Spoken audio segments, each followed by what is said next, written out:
A paz do Senhor, varão, a paz do Senhor, varoa. Que bom ter você comigo aqui para mais uma videoaula das nossas lições da revista CPAD 2025, primeiro trimestre. Hoje, a nossa lição de número 3. É importante que você esteja aí conectado comigo aqui no canal Ministério Fábio Santos para a nossa lição de hoje. Já quero pedir para que você, chegando agora pela primeira vez, ou você que já nos assiste e não é inscrito no canal, corre aí, se inscreva no nosso canal, deixa aquele like abençoado, porque ele é muito importante.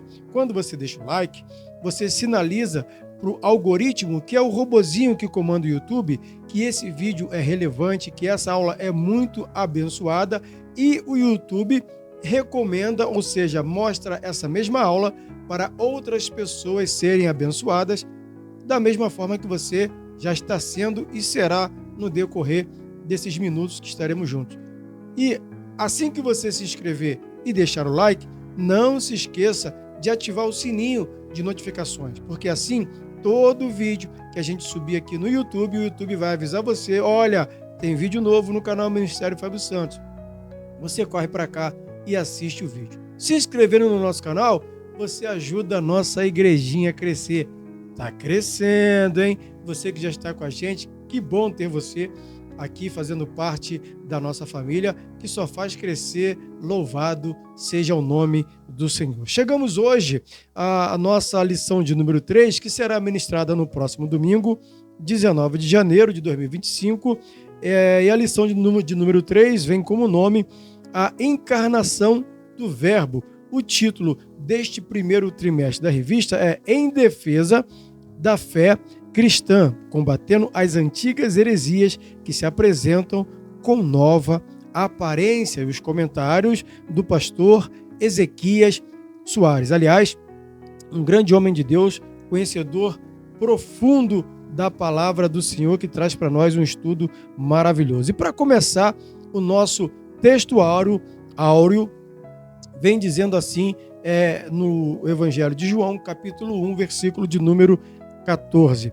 E o Verbo se fez carne e habitou entre nós, e vimos a sua glória, como a glória do unigênito do Pai, cheio de graça e de verdade. Aleluia! Louvado seja o nome do Senhor. Esse texto áureo, ele já vem ratificando, já vem apresentando e confirmando a veracidade e o grande advento que foi Jesus no meio de nós, que diz que era só o verbo, era só uma palavra.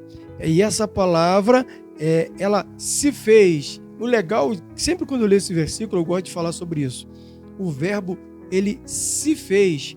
Ninguém pegou ele e transformou um verbo, uma palavra, em uma carne, em um ser vivente. Não, ele se transformou, era só o verbo, que até então o conhecimento era o verbo, né? E ele se fez carne e, ao se fazer carne, ele esteve no nosso meio, habitou entre nós e vimos a sua glória, como a glória de um filho único que o Pai tinha. Ele era cheio da graça e cheio da verdade. Maravilhosa graça do Senhor. Aleluia. A verdade prática vem dizendo assim: a vinda do Filho de Deus em forma humana é um fato presenciado por muitas testemunhas. Por isso, a negação da sua historicidade não se sustenta, ou seja, as pessoas que infelizmente ainda existem, tá? Que não confirmam ou não aceitam ou não acreditam que Jesus é o Filho de Deus que encarnou aqui na Terra. Quando a pessoa nega isso, a história contando sobre isso, não adianta, porque isso não se sustenta por muito tempo. Haja visto que tudo na vida que a gente faz, a gente tem o hábito de dizer em nome do Pai, do Filho e do Espírito Santo. Se você for pegar, por exemplo, a bênção da Igreja Católica, quando fazem o sinal da cruz, em nome do Pai, do Filho e do Espírito Santo.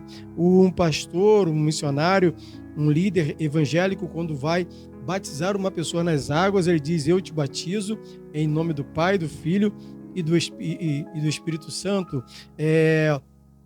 Em muitas orações que a gente faz ao findar, algumas, eu, por exemplo, às vezes tenho esse costume de ir no final da oração e falar assim: e eu te peço, eu declaro, eu oro em nome do Pai, do Filho e do Espírito Santo, sempre exaltando a Santa Trindade do Senhor, apesar da Bíblia não falar, mas a gente, lógico, sempre consegue ver a manifestação do Pai, do Filho e principalmente também nos nossos dias hoje, do Espírito Santo. Então, a verdade prática vem dizendo que a vinda do Filho de Deus em uma forma humana é um fato presenciado por muitas testemunhas. Muitas pessoas viram Jesus como homem e testificaram que, de fato, ele nasceu de uma mulher virgem, que Maria era uma mulher que ainda não tinha se casado ou se deitado ou ter tido relações sexuais com até então o seu futuro esposo, o seu esposo, José. E as pessoas que negam isso não consegue durar por muito tempo, que logo vem abaixo. E a história de Jesus é maravilhosa. Eu me lembro de um vídeo que eu assisti até ele de novo recentemente, coisa de quase uns 2 meses atrás, da atriz finada Dercy Gonçalves. Ela, numa entrevista, se eu não me engano, acho que para o Jô Soares, ela dizia assim, ele perguntando para ela quem era o seu ídolo, ou quem era um grande personagem, alguma coisa do tipo, e ela dizia, ou quem era estrela. Ah, não, você é uma estrela desse? Ela, não, eu não sou estrela nada.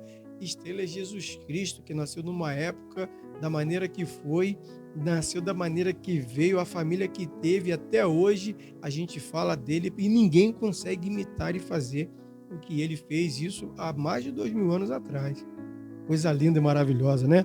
E a nossa leitura bíblica em classe vem em 1 de João, capítulo 1, do versículo 1 ao 3, e o capítulo 4, do versículo 1 a 3, e depois 2 de João 7. Então vamos à nossa leitura bíblica em classe, primeira epístola de João, versículo 1, que diz assim: o que era desde o princípio, o que vimos com os nossos olhos, o que temos contemplado e as nossas mãos tocaram da palavra da vida, porque a vida foi manifestada e nós a vimos e testificamos dela. E vos anunciamos a vida eterna que estava com o Pai e nos foi manifestada. Versículo 3. O que vimos e ouvimos, isso vos anunciamos, porque também tenhais comunhão, ou para que também tenhais comunhão conosco. E a nossa comunhão é com o Pai e com seu Filho, Jesus Cristo. Coisa linda e maravilhosa. 1 de João, agora, o capítulo de número 4, o primeiro versículo diz assim: amados, não creais em todo espírito, mas provai se os espíritos são de Deus, porque já muitos falsos profetas se têm levantado no mundo. Não conhecereis, nisto conhecereis,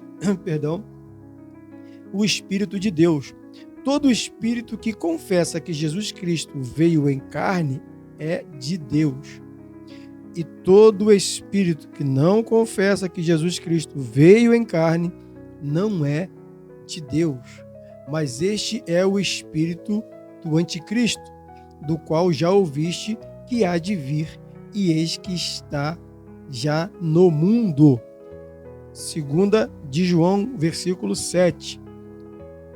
Porque já muitos enganadores entraram no mundo, os quais não confessaram que Jesus Cristo veio em carne. Este tal é o enganador e o anticristo. Ou seja, o espírito do anticristo que já está em nosso meio, ele nunca vai afirmar que Jesus Cristo veio em carne. Se você for parar para pensar, isso para o diabo é bom. Por quê? Se ele consegue negar a existência de Jesus, ninguém consegue acreditar na sua obra na cruz. E se a pessoa não acredita na obra que ele fez na cruz, logo, logo, ela não acredita que o Senhor morreu e ressuscitou ao terceiro dia pelos seus pecados. E assim ela não consegue ter o teu arrependimento de pecados ou atendido ou como fundamentação, que a gente sabe que para a gente estar com ele na vida eterna e ter a nossa salvação. Então, é importante muito isso para o diabo, que as pessoas digam que Jesus não veio em carne. Bom, se Jesus não veio em carne, ele não morreu, ou praticamente ele nem existiu, é só uma fábula, é só uma história. Ou o Jesus que veio não é esse o Filho de Deus. Então, se ele não veio em carne, o espírito que nega isso é o espírito do anticristo, que tem todo o interesse de estar sempre negando a existência e a veracidade da existência do nosso Senhor Jesus Cristo. Por isso que ele luta muito contra todo e qualquer um, seja criança, pré-adolescente, adolescente, jovem, idade madura, enfim, não importa. Aceitou a Jesus como Senhor e Salvador da sua vida, ele luta para tirar eu e você da presença e da comunhão com Cristo. Agora, quando a gente ignora os feitos do inimigo e abraçamos aquilo que o Senhor tem para nós, a nossa fé começa a ser dignificada. Eu conversava há um período atrás, uns dias atrás agora, foi até ontem, com um amigo, e a gente conversando sobre alguns assuntos, e ele me disse algo que tocou meu coração. Podem tirar tudo de nós. Ele falou assim, mas uma coisa que não tiram de eu e você é a nossa adoração ao Senhor. Ou seja, o inimigo, Satanás, ele mexe em todas as nossas áreas. Ele tira muitas coisas que nós amamos, que nós temos, que nós conquistamos. Como, por exemplo, na história de Ló.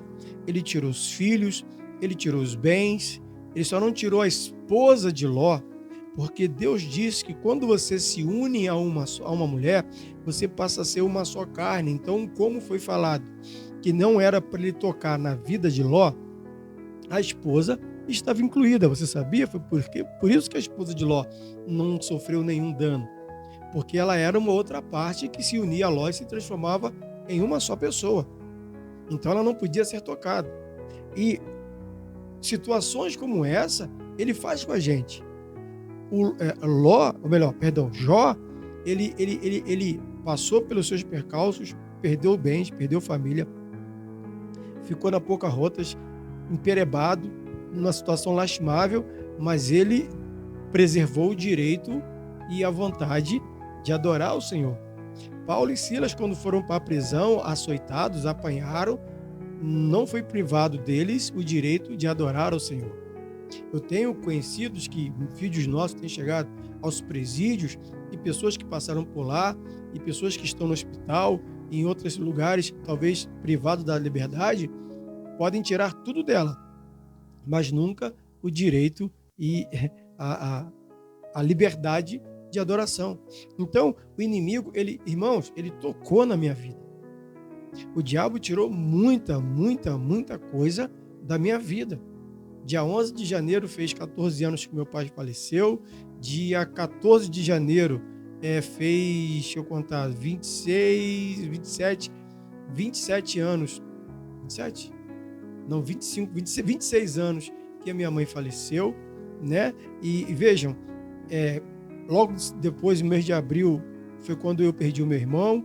Aí depois, em 2011, em janeiro de 2011, que meu pai faleceu, a minha casa caiu com aquela tragédia, sem contar muitos outros infortúnios que eu perdi, que eu fui privado de ter, de viver, muitas derrotas, muitas coisas vergonhosas, que eu passei vergonha, que eu envergonhei pessoas e entre outras coisas. Porém, o diabo nunca tocou no meu direito de adorar a Deus. E se você está passando por qualquer dificuldade, não se preocupe, porque ele pode tirar tudo de eu e você. Dinheiro, bem, a nossa voz, danificar o nosso corpo, mas ele não consegue tirar, porque ele não tem autorização de Deus de tirar de nós o direito da adoração ao Senhor Jesus. Tá certo assim? Está conseguindo compreender? Que o Senhor nos abençoe. Vamos para a introdução que diz assim. Vamos começar a apologética cristológica no presente trimestre com o tema A Encarnação de Jesus, uma doutrina sobre a humanidade de Cristo. O mesmo apóstolo João, que se empenha em mostrar a deidade absoluta de Jesus, se preocupa também em enfatizar que Jesus viveu entre nós, participou da natureza humana e teve corpo físico humano. A presente lição é uma apologia à sua humanidade plena. Por isso, a nossa palavra-chave para o estudo de hoje é docentismo. E você vai entender o que significa a palavra docentismo. Fica tranquilo, se você não sabe, durante o estudo aqui, a gente já vai começar a te explicar. Até porque, nesse primeiro parágrafo, nesse primeiro ponto que diz heresias que negam a corporeidade de Cristo. As heresias ensinadas, implantadas no meio do povo de Deus, que negam a corporeidade de Cristo, que negam que Jesus foi um corpo físico e que habitou entre nós. Então, a palavra docentismo já vem logo no primeiro parágrafo com a pergunta: o que é docentismo? Então, você, assim como eu, vamos aprender juntos? Vamos lá, então. O que é docentismo? O termo vem do grego dokel, ok? Dokel, que significa ter aparência, ser parecido. O docentismo é a mais antiga heresia da história da igreja e consiste em negar que Jesus tivesse tido corpo físico humano. Sua humanidade era simplesmente uma aparência, como se fosse um fantasma. Então, o docentismo, que vem do verbo grego dokel, que significa ter a aparência. Então, eles defendem, esses hereges defendem ou defendiam que Jesus ele não teve um corpo físico. Ele só tinha uma aparência. É como se fosse um fantasma. Se é que alguém já viu um fantasma, eu não vi fantasma. O fantasma que eu vi são os do desenho, né? Então todo mundo acredita que fantasma é aquela ideia ali. Então, se aquela ideia que a gente já viu na televisão é a ideia de se ter um fantasma, de se ver um fantasma, para as pessoas que acreditam no docentismo, que Jesus não teve um corpo, ele só tinha a aparência. Então ele não podia ser tocado. Louco, né? Bom, se você acredita no docentismo e Jesus não podia ser tocado, então o que a Bíblia diz sobre ele é mentira? Porque a Bíblia diz que ele morreu e ressuscitou.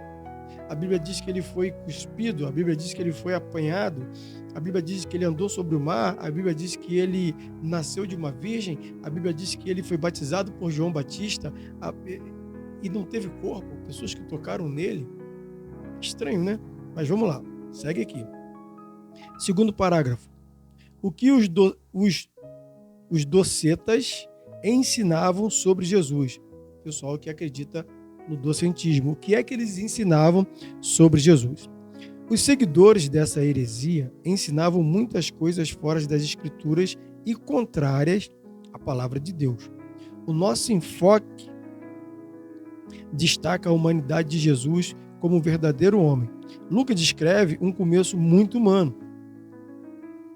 Jesus teve parentes e amigos, Zacarias e Isabel, em Lucas capítulo 1, versículo 5, José e Maria, Lucas capítulo 2, versículo 4 e 5, vizinhos e primos, que está em Lucas 1, 36 e também no versículo 58, pastores, Simeão, Ana, isso sem contar o relato sagrado de sua infância, que enfoca o seu desenvolvimento físico, intelectual e espiritual em Lucas 2, 40 e no versículo 52, que mostra ele com 12 anos no meio ali dos grandes doutores discutindo sobre a lei, sobre a Torá.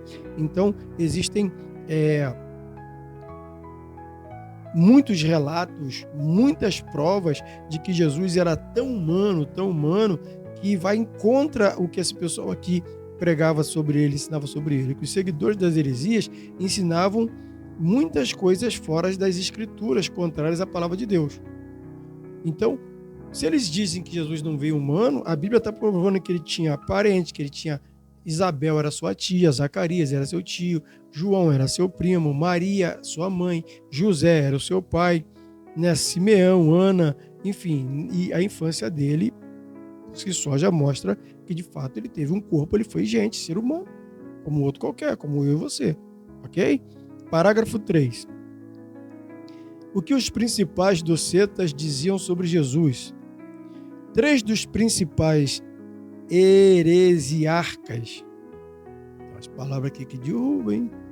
3 dos principais heresiarcas negavam que Jesus Cristo tivesse vindo em carne. Cerinto negava o nascimento virginal de Jesus Cristo e ensinava o docentismo. Ou seja, Cerinto negava o nascimento virginal, de que Maria era virgem quando ficou grávida dele. Então ele ensinava que até Jesus nasceu, mas Maria não era virgem. O outro que tem aqui, deixa eu ver aqui que eu quase me perdi. Ele foi contemporâneo do apóstolo João em Éfeso. Saturnino, o principal representante do gnosticismo sírio, ensinava que Jesus Cristo não nasceu, não teve forma e nem corpo, foi simplesmente visto de uma forma humana em mera aparência. Marcião é outro heresiarca que negava ser Cristo verdadeiramente humano, mas quanto ao seu corpo, não se sabe se, na opinião dele, era apenas uma aparência ou substância etérea. No entanto, a Bíblia declara de maneira direta que Jesus nasceu, mencionando até mesmo o local, em Belém da Judéia, que está em Mateus capítulo 2, versículo 1, Lucas capítulo 2, versículo de número 11. E época do reinado de César Augusto, imperador romano. A Bíblia fala também do corpo físico de Jesus, ou seja, os principais docetas que falavam ou ensinavam contra Jesus era um que era Cerinto, que falava que ele não nasceu de uma mulher virgem. O Saturnino, e ele era da época estava na igreja lá de João, em Éfeso, bagunçava a igreja lá. João pregava uma palavra e o cara chegava lá para bagunçar. Saturnino, gnosticismo sírio, ensinava que Jesus não nasceu, ou seja, o camarada não nasceu, apareceu alguém que se diziam que era ele, uma forma parecida com a gente, com a nossa de ser humano, mas ele não teve corpo físico, ele não nasceu. Como que alguém que existiu não nasceu? Apareceu. Deve ser o ET de Varginha, que apareceu e contaram-se uma história, não dizem que é verdade, uns acreditam e outros não. Não sei. E o outro aqui que eu li é o Marcião, que negava ser Cristo verdadeiramente humano. Mas quanto ao seu corpo não se sabe a opinião. Vamos lá. Sinopse do capítulo da primeira parte 1 aqui. Jesus, mesmo sendo Deus, tornou-se homem, desenvolveu-se física, intelectual e espiritualmente. Quando Jesus foi levado ao deserto pelo Espírito para ser tentado por Satanás, é uma história realmente que quem não tem fé não consegue dimensionar essa ideia. Porque para pensar, Jesus não tinha pecado e ele foi batizado por João Batista, que o batismo era para remissão dos pecados. Ou seja, se batizava uma pessoa que tinha pecado, ela morria para a vida de pecado e ressurgia para uma nova vida. Se Jesus não tinha pecado, por que é então que ele foi batizado? Ok, para cumprir a lei. E diz que logo assim que ele foi batizado, o Espírito Santo conduziu ele até o deserto. E ali, durante 40 dias e 40 noites, ele foi tentado por Satanás. depois que passou o período de jejum, que ele teve fome. Ele não foi tentado durante os 40 dias de deserto. Ele foi tentado quando passou os 40 dias e ainda no deserto teve fome. Aqui cabe até um ensinamento, quase que uma pregação. Só para você que eu vou falar isso. Tem coisas na nossa vida que nós somos levados ao deserto para sermos tentados, provados, treinados, observados por Deus. Porque o inimigo ele sempre vai querer alguma coisa contra a nossa vida. Mas existem momentos que nós estamos sendo levados no deserto e já estamos no deserto, onde tudo começa a faltar, tudo começa a dar errado e a gente vai perdendo aqui, vai perdendo ali, mas ainda temos o controle, ainda conseguimos resolver uma coisa ou duas, ok?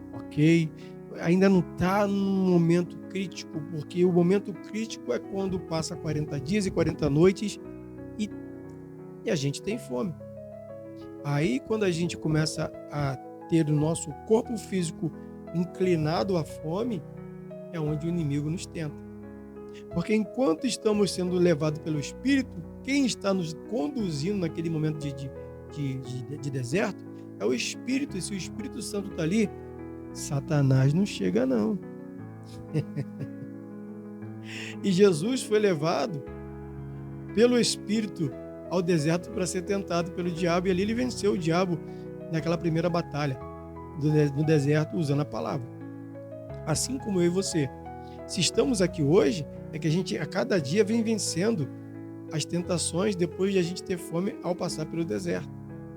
Quando pensamos que não, a gente entra num deserto, numa situação da nossa vida, onde começam a perder pessoas, tudo começa a dar errado, as coisas não funcionam, e até que passa essa luta e a gente vai vencendo. Mas para acreditar nisso, você lendo a história assim do nada, realmente não é fácil. É preciso ter fé. Por isso que a fé é um dom.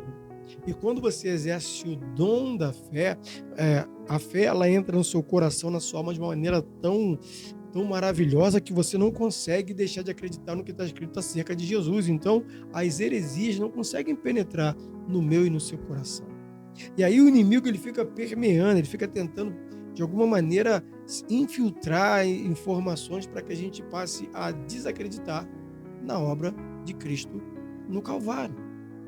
Aí, se você que está quase se batizando, desistiu por alguma razão, você que está quase se casando, desistiu por alguma razão, você que foi chamado para ser ungido diácono, presbítero, evangelista, pastor, seja lá o que foi, e você simplesmente não quis, você ignorou ou disse não. Calma. O inimigo vai fazer de tudo para você sempre dizer não naquilo que Deus quer para a sua vida, porque você foi levado pelo Espírito para ser tentado e no momento de fome a tentação veio, a dificuldade se apresentou. Mas a palavra que eu tenho para você é: fique firme. Jesus, mesmo sendo homem, ele desenvolveu-se fisicamente, intelectualmente e espiritualmente. Então, o que o Espírito quer de eu e você? Que a gente cresça e desenvolva e nos tornemos adultos. Deixamos de ser crianças para sermos adultos na fé, com desenvolvimento, com crescimento na nossa área física, intelectual, de busca de inteligência e ciência, e espiritual, que traz com jejum e oração. Amém? 2. A afirmação apostólica da corporeidade de Jesus. Primeiro parágrafo. O que era desde o princípio, João 1:1. Os evangelhos de Mateus, Marcos e Lucas, denominados de evangelhos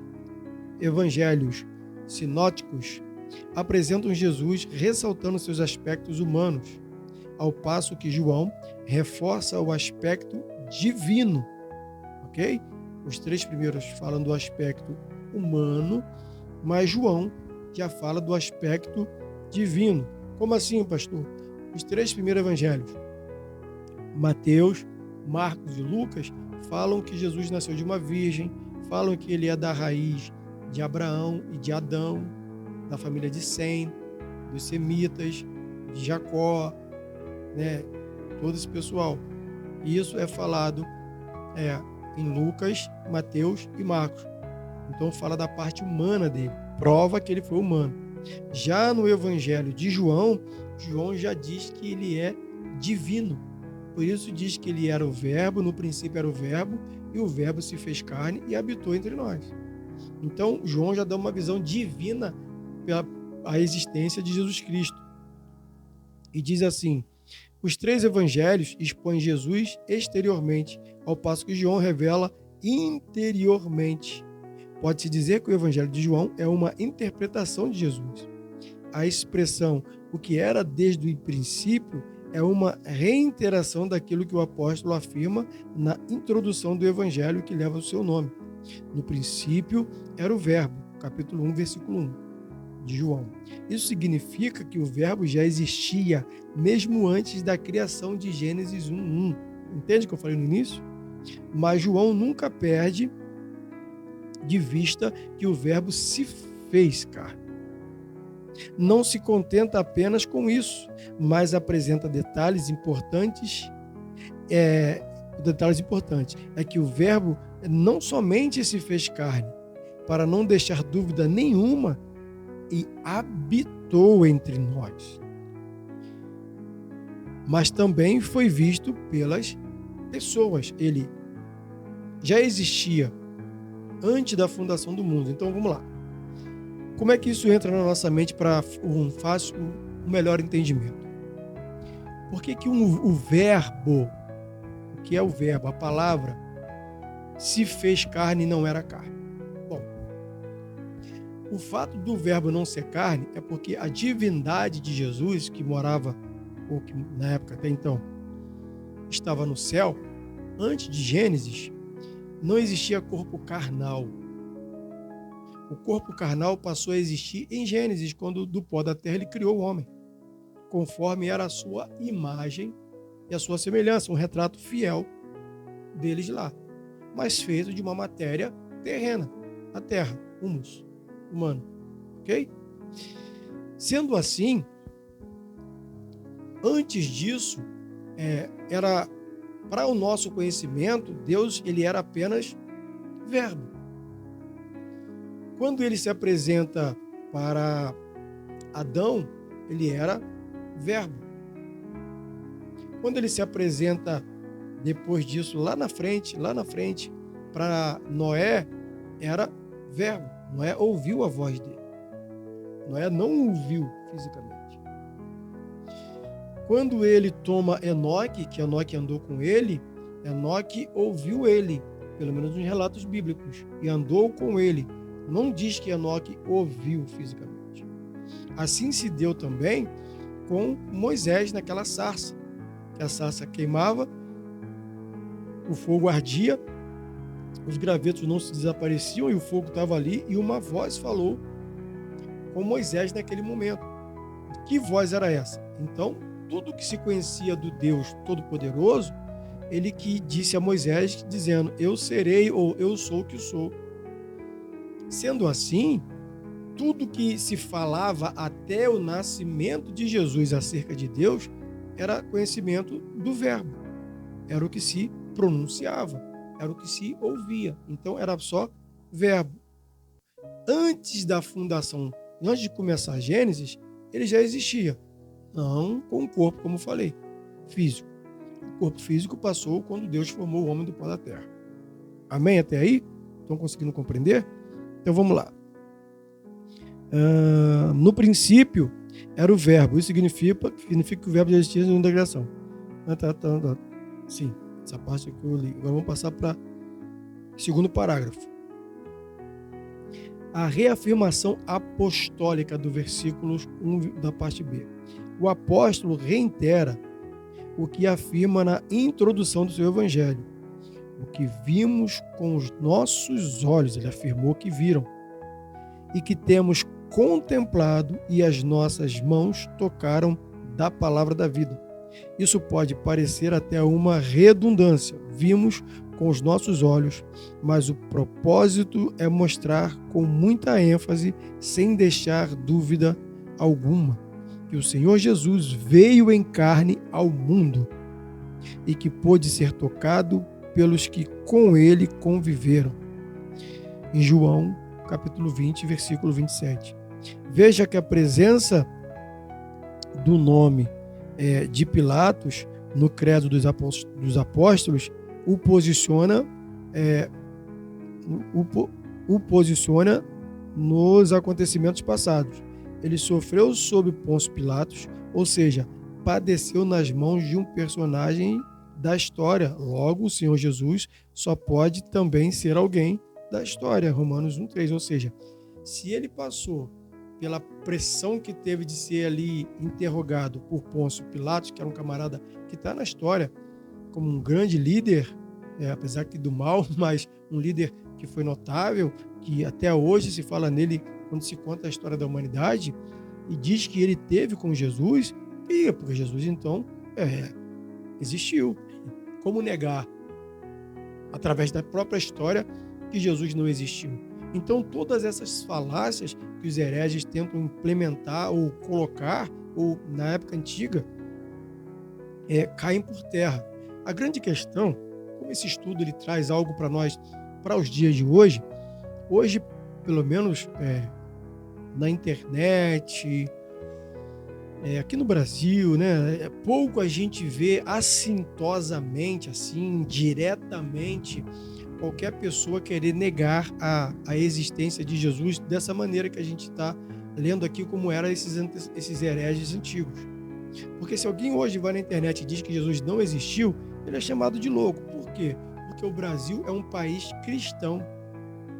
O Brasil é um país católico, é um país evangélico, é um país adventista, é um país onde as religiões de matriz africana têm uma ligação muito grande com o catolicismo, então eles têm Jesus também como dogma. Então, se você diz que Jesus, disser para essa turma que Jesus não existiu, o camarada vai pagar 1000. Então, de que maneira sutil o inimigo entra e tenta fazer com que isso seja pregado ou ensinado como heresia nos dias de hoje? Ele diz que a obra da cruz não é o suficiente para a sua salvação. Apenas crer na salvação não é suficiente. Você tem que fazer campanha, você tem que dar dízimo, você tem que cumprir uma série de leis que é do Antigo Testamento, você tem que casar, nunca pode ser divorciado, você nunca pode ter cometido um crime, você nunca pode ter tido uma recaída, você nunca, começam a colocar barreiras e pontuações para que a pessoa comece a olhar e falar assim, poxa, é difícil eu ser crente, é difícil demais eu ficar na presença de Jesus, olha só como é que estão me colocando uma série de situações. Então a heresia hoje, ela está dentro, como antigamente, da própria igreja, mas de que maneira? Não negando diretamente que Jesus veio em carne, mas negando ou desqualificando a sua obra da cruz. Se você for parar para pensar, por exemplo, quantas e quantas campanhas hoje existem nas igrejas, e nenhuma delas tem como fundamento ou como resultado principal abençoar o povo. Podem até dizer que é para abençoar o povo, mas se você faz uma campanha numa igreja com 100 pessoas, 5, no máximo 8 dão testemunho que alguma coisa aconteceu, e os outros 90 e pouco por cento não receberam nada, então isso não é para glorificar o nome do Senhor, é o espírito de engano que está ali, porque a campanha é da gente, a igreja lota, a grana chega, e quando você faz por merecer algo na campanha, você é abençoado por aquela campanha. E o outrozinho que não pôde, não, porque faltou fé, deve ser porque ele deve ter brigado com o esposo ou com a esposa, falou palavrão, deve ser porque brigou com o filho, bateu no filho, aí Deus não vai abençoar. Isso é mentira, isso é heresia, isso é confusão na cabeça do povo. Se isso acontece, se você tem que merecer para receber alguma coisa através de campanha, significa dizer que se você precisa merecer, você nega ou desqualifica a obra de Jesus na cruz do Calvário. Porque se ele é a graça e a gente recebeu através dele a graça, que é um favor que não merecemos, tudo que recebemos dele, dom, alegria, alimento, tudo mais, a gente não merecia por conta do nosso pecado, era para estarmos mortos. Então, logo, se isso acontece, você desqualificou Jesus, então você está negando a ele, como acontece aqui, que a gente falou dos hereges. E é a forma sutil do inimigo entrar no seio da igreja e fazer toda essa arruaça que eu vou dizer para vocês. Irmãos, o que tem de gente sendo enganada, o que tem de gente achando que para poder adorar a Cristo tem que fazer, tem que acontecer, tem que isso ou outro, misericórdia. Mas vamos lá. Terceiro parágrafo aqui. Uma crença herética. 1 João 4, versículo 2 e 3. João viveu nos últimos dias na cidade de Éfeso, que era a cidade de Cerinto, o doceta.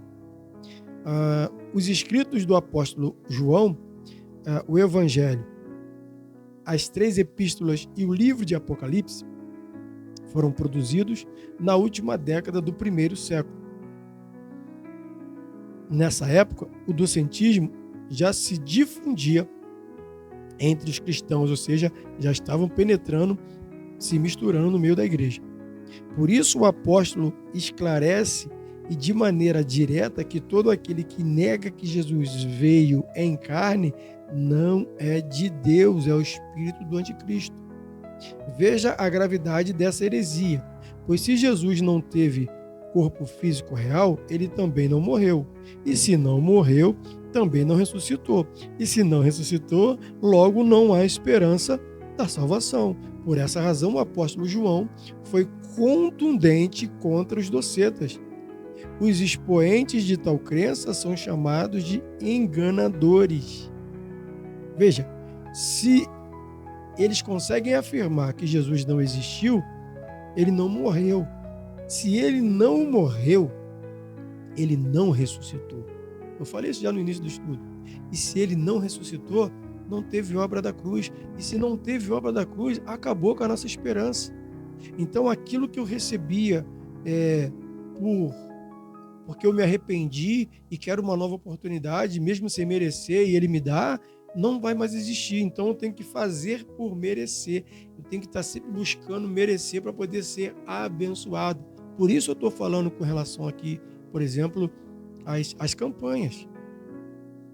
A campanha hoje na igreja não é mais uma campanha de oração, não é mais uma campanha de jejum para se buscar de Deus uma resposta para alguma situação da família, da casa, ou do lado pessoal. Não, a campanha hoje ela precisa ter um nome lindo, um nome chamativo, para se pôr uma placa, divulgar na internet, divulgar com carro de som no bairro, e as pessoas irem porque elas estão desesperadas.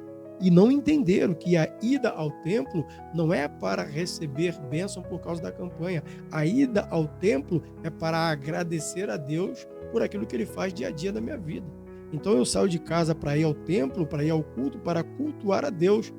Então quando você começa a colocar nome nos cultos, a Bíblia não diz que o culto tem que ser da família. E quem não tem família? E quem é órfão? Se a Bíblia Jesus manda cuidar do órfão e da viúva, a viúva não tem mais família, o órfão não tem mais família, aí você faz o culto da família e essa turma fica onde? Você faz o culto dos dizimistas, e quem não é dizimista? Porque se você for olhar para o lado da lei, pelo dízimo, quem não dizimava na época era o músico, era o artífice, o camarada que construía ali as imagens, as coisas ali, era arquiteto, a galera, todo mundo que trabalhava com aquilo que a terra não produzia, ou seja, só podia ou só era para dar o dízimo quem trabalhava com planta, com agricultura, né? Com couve, repolho, plantação de tomate, essas coisas, e quem tratava de animais. Quem tinha do que tirar da terra é quem tinha que dizimar, os outros não precisavam. Então você faz o culto dos dizimistas, então quem não é dizimista não vai no culto, não é abençoado. Não, vou fazer agora o culto disso, aí colocam-se nome para quê? Para se chamar pessoas para o culto ser atrativo. E o culto não existe para ser atrativo. O culto existe para a gente exaltar o nome do Senhor e a louvar o nome dele pela morte ao terceiro dia que ressuscitou e nos deu o direito de manter vivo em nós a esperança da salvação.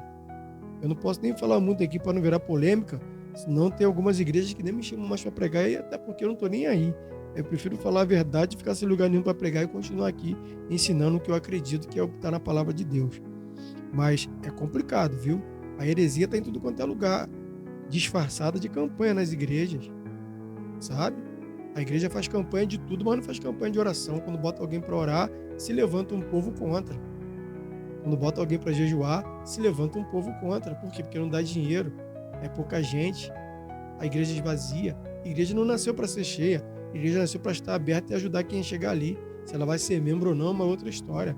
Eu apresento Jesus para ela, se ela vai querer ou não, é uma outra história. Mas se ela chegou ali, ela merece o meu carinho, a minha atenção para cuidar dela. Se ela quiser, se ela não quiser, amém. Mas eu continuo pregando a palavra e através da palavra, do verbo que se fez carne, ela vai penetrar para trazer a libertação e verdade às pessoas. Amém? Sinopse 2.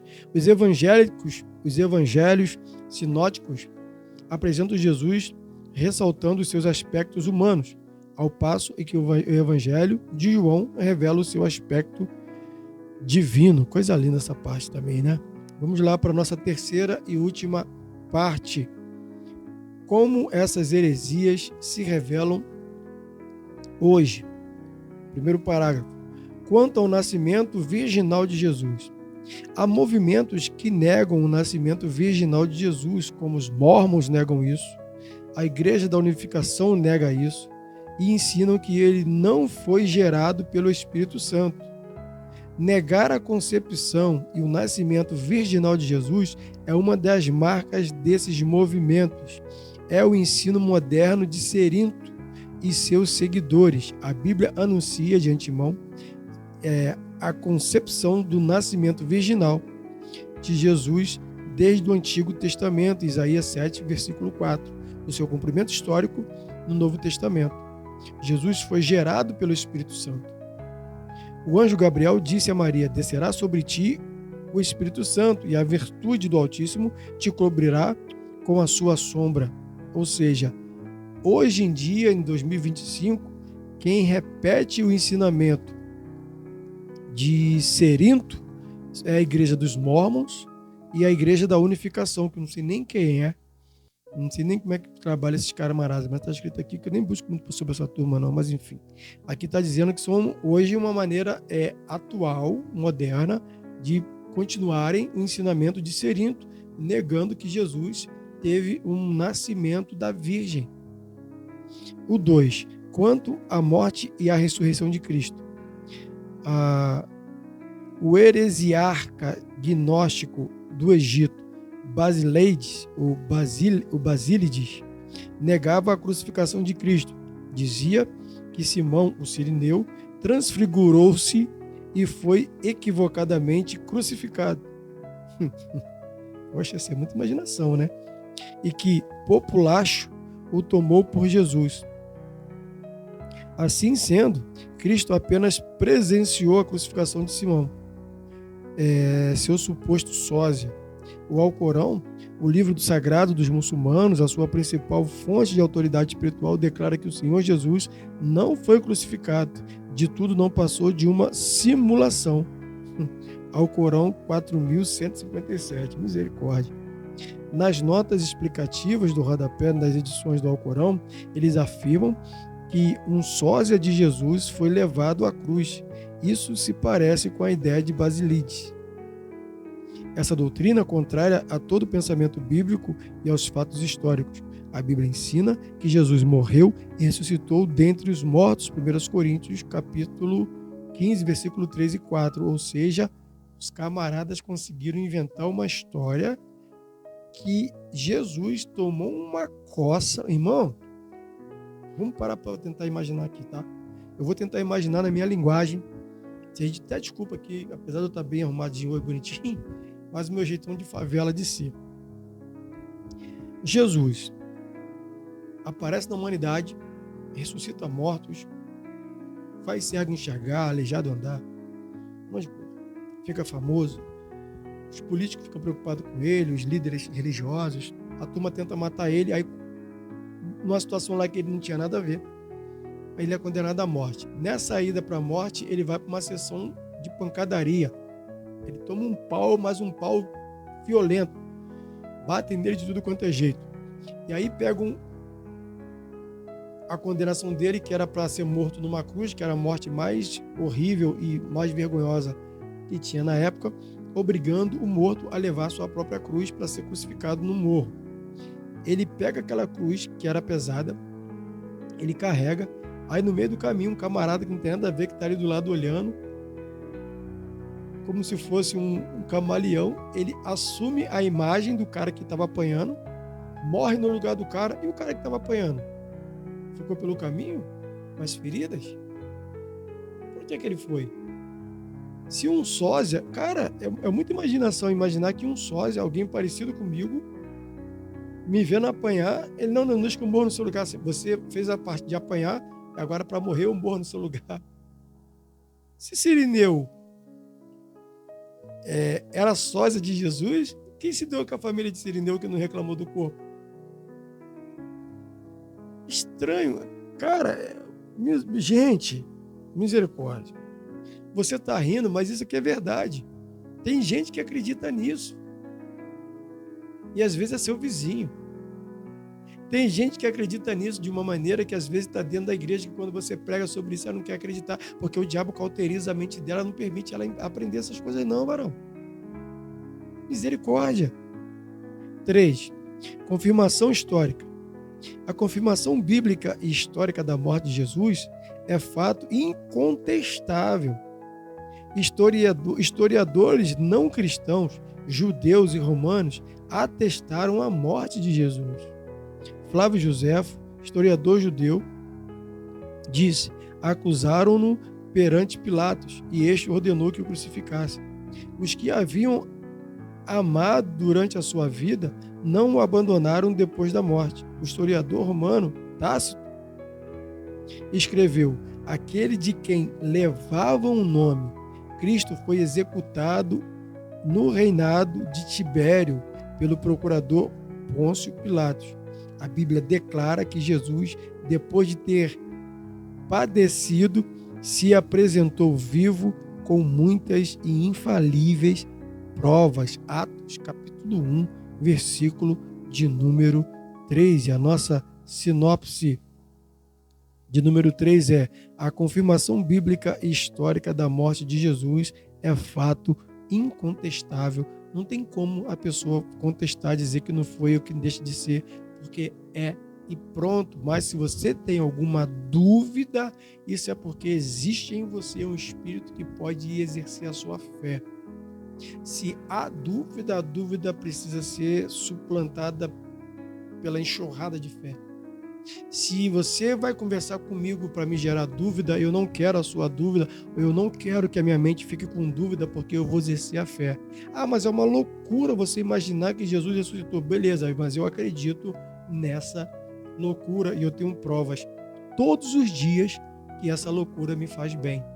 Eu tenho prova todos os dias que acreditar que Jesus ressuscitou ao terceiro dia me dá a oportunidade do inimigo me tirar qualquer coisa, menos o meu direito de adorar o Senhor.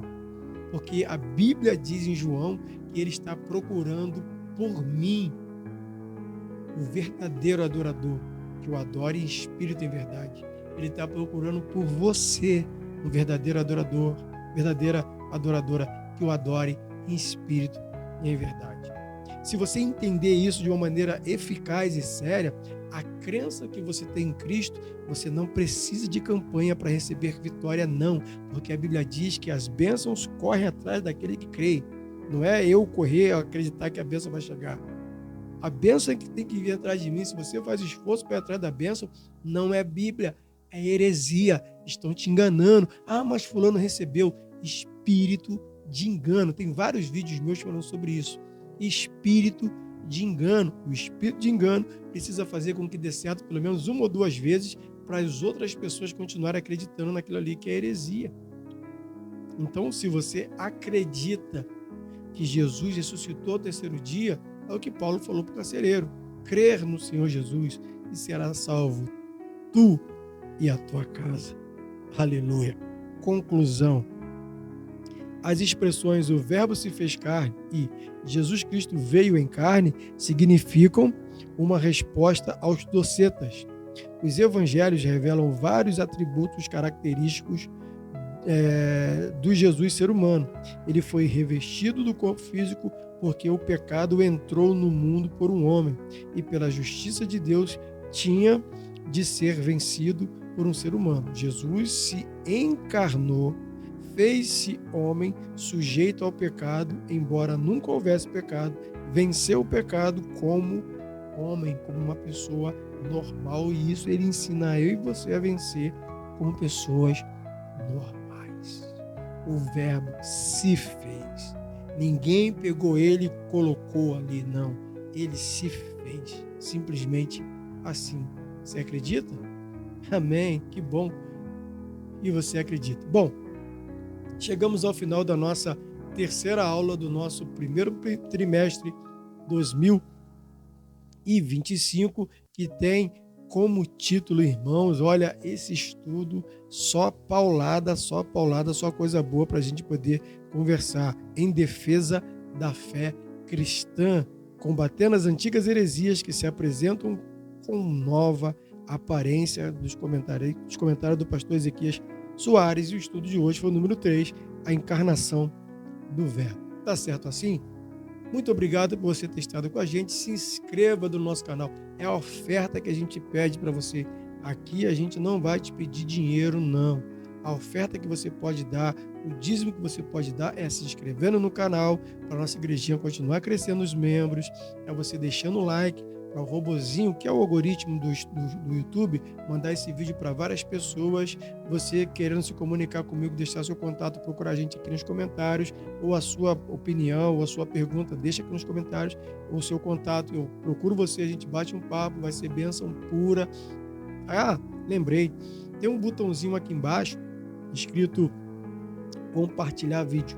Quando você clica ali, aparece copiar link. Copie o link com essa aula completa e distribui ela nos seus grupos de WhatsApp, e Deus vai abençoar um monte de gente, assim como você está sendo abençoado. Não se esqueça também de ativar o sininho das notificações.